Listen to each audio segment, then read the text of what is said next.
আপনি কি নিজের ডার্ক সাইড অন্ধকার দিকটিকে ভয় পান?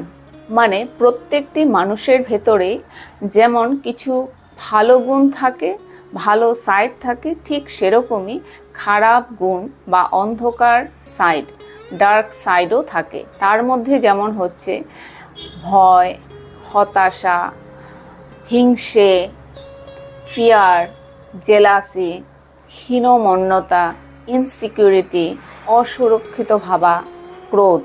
এই যে ডার্ক সাইডগুলো আছে, এগুলো প্রত্যেকের মধ্যেই কম বেশি থাকে, কিন্তু আমরা বেশিরভাগ মানুষ কী করি, সেই সাইডগুলোকে চেপে রাখি। তো মনে রাখবেন, যখন আমরা আমাদের ডার্ক সাইডকে লুকিয়ে রাখি, চেপে রাখি, তখন কিন্তু সেটা ডিসঅ্যাপিয়ার হয় না, সেটা শেষ হয়ে যায় না, বরঞ্চ সেটা ভিতরে ভিতরে আরও শক্তিশালী হয়ে ওঠে।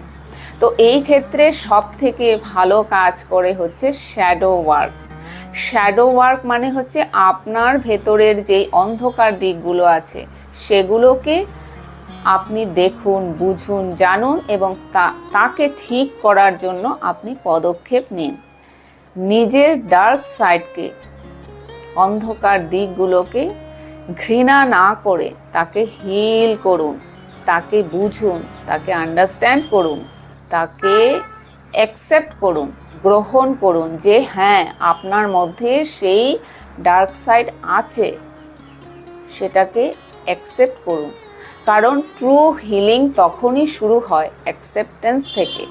আপনি যখন সেটাকে নিজে স্বীকার করবেন, মেনে নেবেন নিজের সাথে, যে আমার ভেতরে এই খারাপ গুণগুলো আছে, এটা আমি মেনে নিলাম, তখন থেকেই কিন্তু হিলিং শুরু হবে।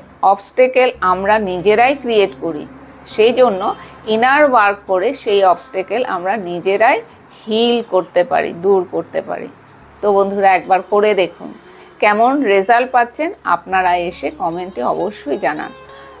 ততক্ষণ পর্যন্ত আপনারা কমেন্টে লিখে যান শ্যাডো ওয়ার্ক। শ্যাডো ওয়ার্কের উপর লং ভিডিও চাইলে আপনারা কমেন্ট করুন। ধন্যবাদ।